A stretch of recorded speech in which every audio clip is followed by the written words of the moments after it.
핫쌤입니다. 눈으로 푸는 NCS 자료 해설 잠시 쉬었었죠. 오늘 문제 하나 풀어보겠습니다. 자, 오늘 새벽에 내가 NCS 관련 뉴스를 검색했더니 이 문제가 눈에 들어왔습니다. 펼쳐봤습니다. 자, 무엇을 요구하고 있냐면 A, B, C 세 제품 예상 매출액을 그래프로 나타내 달라고 하는 거죠. 그러면서 확률을 제시하고 있습니다. 확률 변수를 주고 있다는 얘기입니다.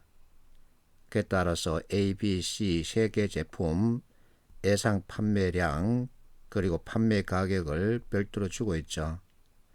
자, 이와 같은 문제를 만나면 기대값을 떠올리는 게 가장 좋습니다. 예상 매출액이 기대값을 뜻하죠. 그러면 기대값 구하는 공식을 여러분들이 머릿속에서 가지고 와야 합니다. 자, 일단 이 문제 요구하는 것은 그래프로 나타내는 것이기 때문에 답은 1번입니다. 자, 이 문제 해설을 보겠습니다. 상황별 확률의 판매 가격과 예상 판매량을 도출하라. 도출할 필요는 없죠. 이미 다 제시되어 있습니다. 그리고 확률이라는 표현 대신 확률 변수를 써야 합니다. 자, 경우 수에 따른 확률 변수죠.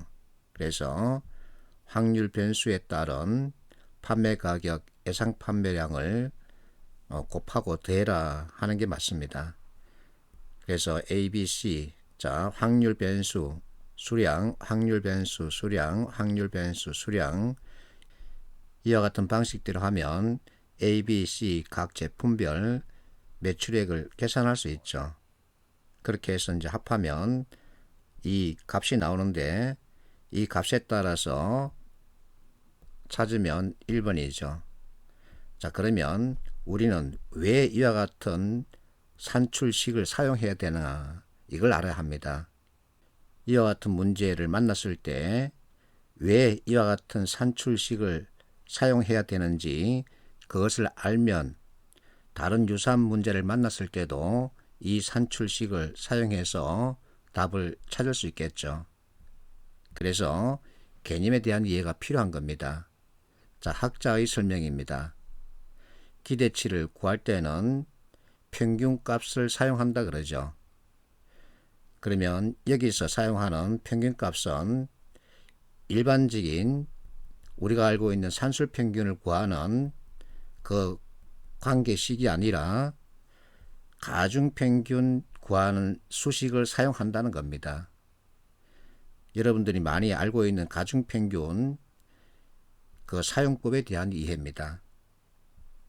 그래서 이 학자가 이와 같은 경우의 수에 따른 확률값을 주고 있죠. 이때는 확률 변수가 아니라 확률값입니다. 그러면 기대 효용, 이게 기대치를 뜻하죠. 이와 같은 개념에 따라서 문제가 출제되고 있는 겁니다. 자, B의 문제 보면 확률 변수를 주고 있죠. 그에 따른 확률값을 주고 있습니다. 그러면서 기대값을 구하는 산출식을 주고 있죠. 이게 바로 기대값에 대한 정확한 정의입니다. 자, 발문에서 2%포인트씩 올리는 경우죠. 그래서 2를 다 더해서는 여기다가 각각의 확률 값을 곱하면 되는 거죠. 그렇게 계산하면 17%가 나옵니다. 이 문제가 기대값에 대한 정확한 이해를 묻고 있는 거죠. 그래서 기대값을 구할 때는 가중평균 산출식을 사용한다라고 머릿속에 넣어주면 되죠. 가중평균 구하는 이 산출식은 여러분들이 암기를 해야 되겠죠. 자, 실제 LH공사 기출문제입니다. 기대값을 구하라 그러죠. 자, 표본수는 42,000입니다. 완료될 확률이 90%라는 얘기는 완료되지 않을 경우 10%가 있다는 얘기죠. 그래서 MEC를 여러분들이 이해를 해야 하는 겁니다. 여집합 개념이기도 하죠.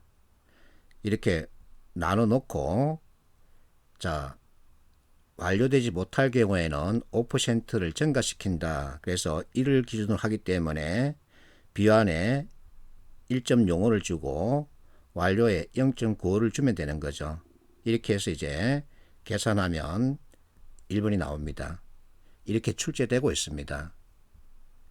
그리고 수장공사 예시 문제, 여기서도 기대 값을 구하라 그러죠. 기대값에 대한 개념을 가지고 보라는 얘기입니다. 그래서 무엇이 필요하다? 기대값이라고 하는 개념에 대한 이해가 필요한 거죠. 자, 변형 문제입니다. 한국감정은 기출문제죠. 특정 면적에다 2분의 1, 자, 공장 신축한답니다. 그러면 남은 땅을 가지고 이제 또 이렇게 자꾸만 쪼개서 무엇인가를 만들고 싶어 한다는 얘기죠.